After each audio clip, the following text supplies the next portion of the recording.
की आबादी को लेकर देश में कई तरह की राजनीति हो रही है, पर्दे के पीछे भी और पर्दे के सामने भी, और कई तरह की भ्रांतियां भी फैलाई जा रही हैं, कई तरह के आंकड़े दिए जा रहे हैं। सबसे जरूरी ये जानना है कि ये आंकड़े कहां से आ रहे हैं।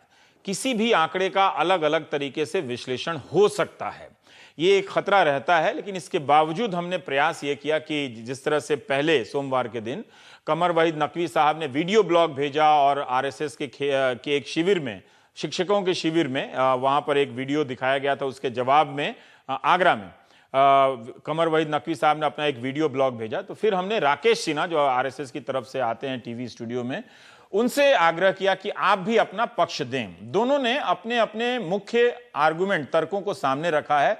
सारे आर्गुमेंट, तर्क हमने शामिल नहीं किए हैं। तो 5-5, 6-6 मिनट का तर्क राकेश सिन्हा ने भेजा। जो राकेश ने भेजा वो हमने नकवी साहब से साझा किया और नकवी साहब ने फिर उस पर जवाब दिया। तो पहले आप इन दोनों को सुनिए, अलग अलग सुनिए, और आगे भी जानते रहिए कि विवाद क्या है, इससे जुड़े सवाल क्या हैं, सच्चाई क्या है और भ्रम क्या है, भ्रामक बातें क्या हैं। देखिए, मुस्लिम जनसंख्या की वृद्धि का जहाँ तक प्रश्न है, पूरी दुनिया में इस पर विमर्श हो रहा है।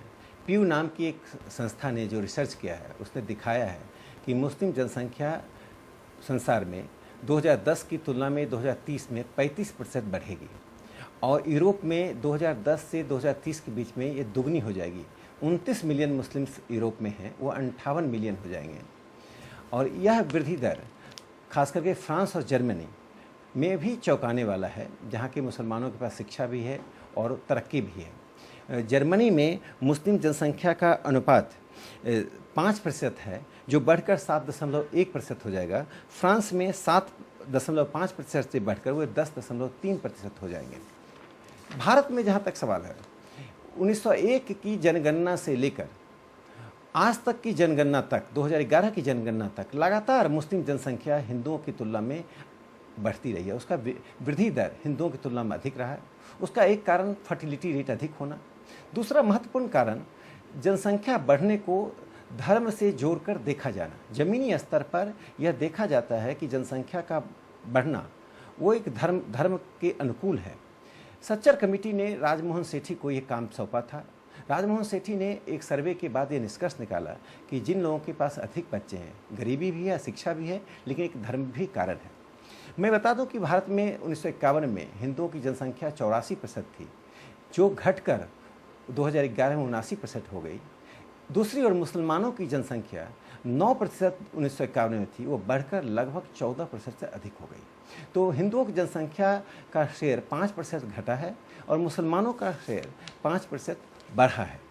एक जो महत्वपूर्ण पक्ष है कि हिंदू जनसंख्या की वृद्धि दर औसत वृद्धि दर की तुलना में कम है।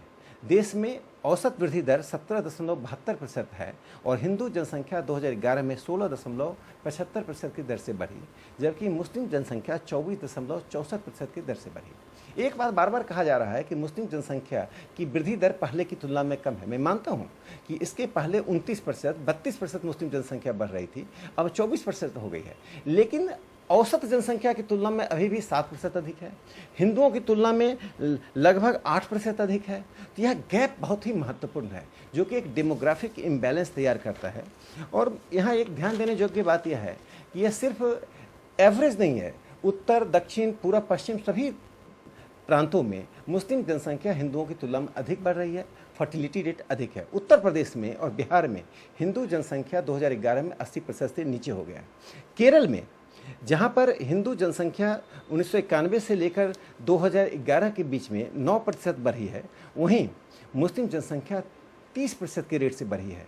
केरल में उनका शेयर 23.33 से 26.56% हो गया है, जबकि हिंदू जनसंख्या 57% से घटकर 54% हो गई है। इसी तरह से नॉर्थ ईस्ट में एक चौंकाने वाली स्थिति है। असम में 10.89% की दर से हिंदू जनसंख्या 1991 से 2011 के बीच बढ़ी, जबकि मुस्लिम जनसंख्या 29.59% की दर से बढ़ी। अरुणाचल में हिंदू जनसंख्या इस दौरान 25% से बढ़ी, मुस्लिम जनसंख्या 126। असम में 27 हिंदू जनसंख्या और मुस्लिम जनसंख्या 67। मिजोरम में हिंदू जनसंख्या नेगेटिव है, -13% का ग्रोथ रेट है, जबकि मुस्लिम जनसंख्या 226% के रेट से बढ़ी। एक और चौंकाने वाली बात है कि जो सीमांत जिले हैं वहाँ पर कुछ जिलों में मुस्लिम जनसंख्या का अनुपात अनपेक्षित रूप से अधिक है। जैसे मुर्शिदाबाद में 66% मुस्लिम हैं, मालदा में 51% है, बिहार के किशनगंज में 67% हैं, कटिहार में 44% हैं, अररिया में 42% हैं। उसी तरह से असम के लगभग 5 जिलों में धुबरी, बारापेटा, डारंग, हेलाकांडी और गोलपारा में मुस्लिम जनसंख्या 60% से अधिक है। धुबरी में तो 80% के करीब पहुंच गए हैं। अरुणाचल में एक तवांग जिला है, वहाँ मुस्लिम जनसंख्या 1991 से लेकर 2011 के बीच में 249% की दर से बढ़ी है। यहाँ कंसर्न यह है कि मुस्लिम जनसंख्या की वृद्धि और हिंदू जनसंख्या की वृद्धि में जो एक गैप है उसका एक बहुत बड़ा कारण है समान जनसंख्या नीति का नहीं होना। मोहन भागवत जी बार बार इसी बात पर जोर देते हैं कि देश में संसाधनों और विकास की गति, इन दोनों को देखते हुए जनसंख्या नीति का निर्माण किया जाना चाहिए। अगर देश में 50 साल बाद, उन्होंने 2015 में कहा था, 50 साल बाद देश में कितनी जनसंख्या होगी, क्या उस जनसंख्या के लिए स्वास्थ्य, शिक्षा, घर की सुविधा देने में राज्य सक्षम होगा, और उसी आधार पर हमें एक राष्ट्रीय विमर्श करके नीति तय करनी चाहिए। जनसंख्या वृद्धि को सांप्रदायिक चश्मे से नहीं तभी देखा जा सकता है जब देश में एक सहमति बने कि एक जनसंख्या नीति हो, और ग्रो मोर फूड पर जोर देना चाहिए, ना कि ग्रो मोर चिल्ड्रन पर। कुछ लोग ग्रो मोर चिल्ड्रन के प्रवक्ता हैं और यही संकट है मुस्लिम समाज में। एक बड़ा वर्ग जब समान जनसंख्या नीति की बात होती है तो उसका विरोध करता है। देखिए, जिस प्यू रिसर्च की बात हो रही है, उस प्यू रिसर्च में जो कुछ कहा गया है, जो अभी राकेश सिन्हा जी बोल रहे थे, वो सही ये बोल रहे हैं कि मुस्लिम आबादी दुनिया में बहुत से जगहों पे बढ़ रही है और कई इलाकों में बढ़ रही है, इसमें कोई झूठ नहीं है। लेकिन ये अर्ध सत्य है। पूरा सत्य ये है कि मुसलमानों की जो जन्म दर है उसमें लगातार गिरावट आती जा रही है, ठीक है। और दूसरी बात यह है कि जो जनसंख्या वृद्धि है उसका धर्म से कोई लेना देना नहीं है। प्यू रिसर्च में खास तौर से 4-5 चीजें कही गई हैं कि जनसंख्या वृद्धि का जिन पर असर पड़ता है। पहली चीज यह है कि शिक्षा, खास तौर से महिलाओं की शिक्षा, कि महिलाएं कितनी शिक्षित हैं। दूसरी बात स्टैंडर्ड ऑफ लिविंग, कि आपका रहन सहन का स्तर कैसा है। तीसरी बात यह है कि परिवार नियोजन या कंट्रासेप्शन, इसका कितना प्रयोग करते हैं। चौथी बात यह है कि अर्बनाइजेशन, कि कितना शहरीकरण है। ये 4 फैक्टर हैं और इन 4 फैक्टर के आधार पे प्यू रिसर्च का निष्कर्ष है कि जिन इलाकों में ये चारों फैक्टर अनुकूल हैं वहां जनसंख्या में वृद्धि की दर बड़ी कम रही। प्यू रिसर्च ने 8 ऐसे मुस्लिम देशों का उल्लेख किया है जहां महिलाओं की शिक्षा लगभग ना के बराबर है। वहां पर जो जन्म दर है वो 5 के आसपास है, यानी एक महिला औसतन 5 बच्चे जन्म देती है।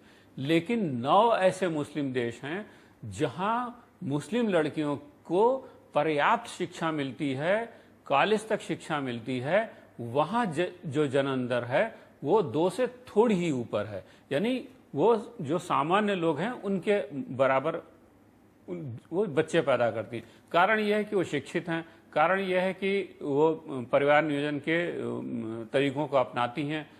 तो ये फैक्टर है।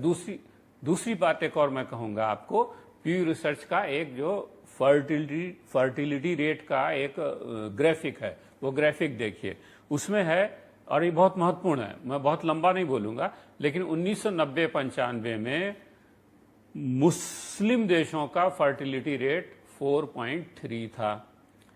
उसी दौरान नॉन मुस्लिम लेकिन कम विकसित देशों का फर्टिलिटी रेट 3.3 था, और जो विकसित देश हैं नॉन मुस्लिम, उनका फर्टिलिटी रेट 1.7 था।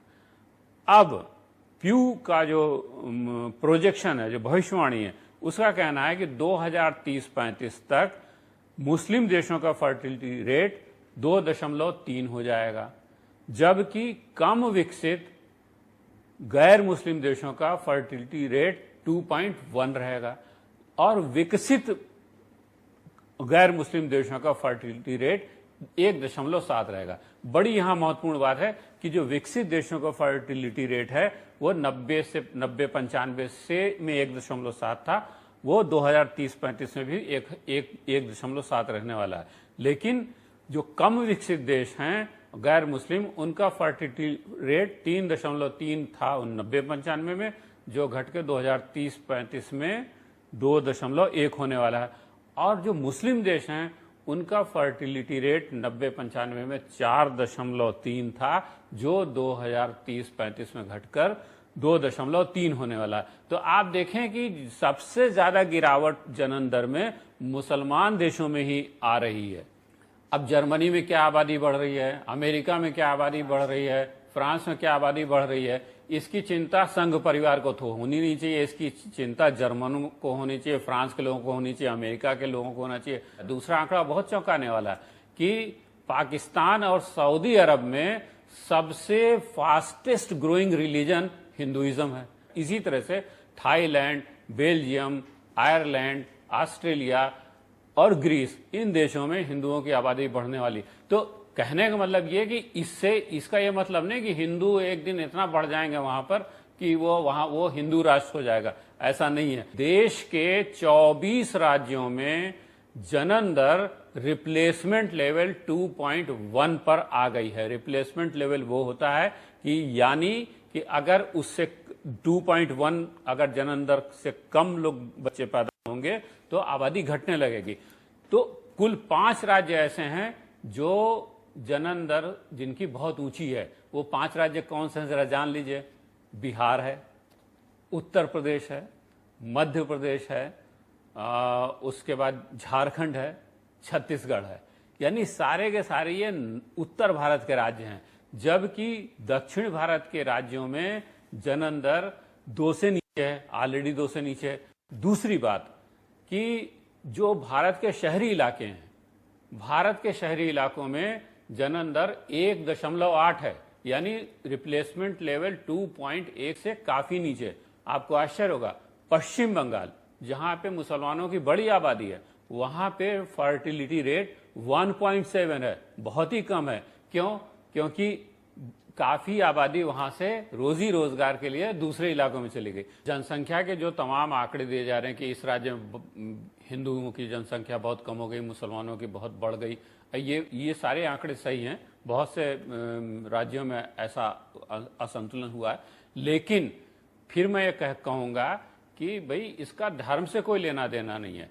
ये सामाजिक और आर्थिक स्थितियों के कारण ऐसा होता है। मिसाल के तौर पर आपको एक मिसाल दूं कि भाई बिहार में जो हिंदुओं की जनसंख्या वृद्धि दर है, उसके मुकाबले तमिलनाडु के हिंदुओं की जनसंख्या वृद्धि दर आधी क्यों है?